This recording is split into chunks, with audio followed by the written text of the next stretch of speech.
ఈ అబ్బాయి ఇంటికొచ్చేసరికి ఈ అబ్బాయికి పరిచయం లేని ఒక అమ్మాయిని వాళ్ళ నాన్నగారు ఇంటికి తీసుకొస్తారు.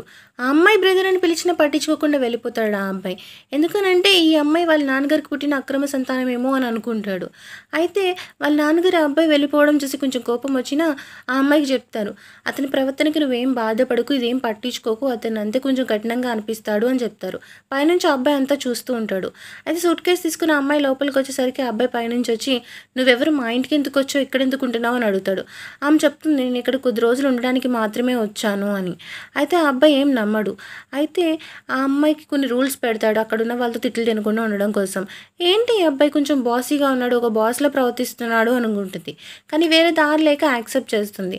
ఒకరోజు నైట్ ఆమె బయటికి వెళ్తుంది గ్రోసరీస్ కొనుక్కోవడానికి. అప్పుడు అనుకోకుండా తన ఫోన్ కింద పడిపోతుంది. అది తీసుకొని ఆమె ముందుకు నడుస్తూ ఉండగా ఎవరో వెంబడిస్తున్నట్టుగా ఆమెకు అనిపిస్తుంది. వెనక్కి తిరిగి చూస్తే ఎవరు ఉండరు.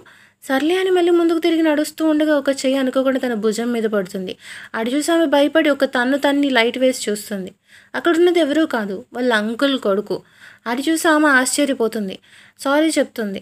అండ్ తనతో పాటు ఇంటికి తిరిగి వెళ్తుంది. యాక్చువల్‌గా ఏంటి అంటే ఆ అమ్మాయికి నైట్ టైమ్ ఎలాంటి ప్రమాదం వస్తుందో, ఏం డేంజర్ ఉంటుందో బయట అని ఆ అమ్మాయికి తెలియకుండా ఆ అబ్బాయి సీక్రెట్‌గా వస్తాడు వెనకాల. అయితే ఇంటికి వెళ్ళిన తర్వాత ఆ అబ్బాయి వాళ్ళ మమ్మీని ఆ అమ్మాయి పలకరిస్తుంది. ఆ అబ్బాయి అనుకుంటాడు ఈసారి అమ్మ తిట్టి తన్ని బయటికి గెంటేస్తుంది అని. కానీ ఆ అబ్బాయి వాళ్ళ అమ్మ చాలా ప్రేమగా పలకరిస్తుంది. అది చూసి ఆశ్చర్యపోతాడు. ఒకరోజు ఇంటికి వెళ్ళిన దారిలో కొంతమంది వీధి కుర్రాళ్ళు ఆ అమ్మాయిని ఏడిపిస్తూ ఉంటారు. అది చూసి ఆ అమ్మాయి కూడా వెళ్తున్న ఆ అబ్బాయికి కోపం వస్తుంది. అండ్ ఆ అబ్బాయి అంటాడు, "మీరు ఆ అమ్మాయిని ఏడిపించకండి" అని. "ఆమె జోలికి వెళ్ళకండి" అని. "అది మీకు మంచిది కాదు అని నేను మీకు హెచ్చరిస్తున్నాను" అని చెప్తాడు. కానీ వాళ్ళు పట్టించుకోరు. "నువ్వేంటి పెద్ద పుడింగివా" అని చెప్పేసి కొంచెం వాళ్ళు కూడా రివర్స్ అవుతారనమాట. కాకపోతే ఈసారి ఆ అబ్బాయి వాళ్ళకంటే బలంగా ఉండడం వల్ల వాళ్ళకి బుద్ధి చెప్తాడు.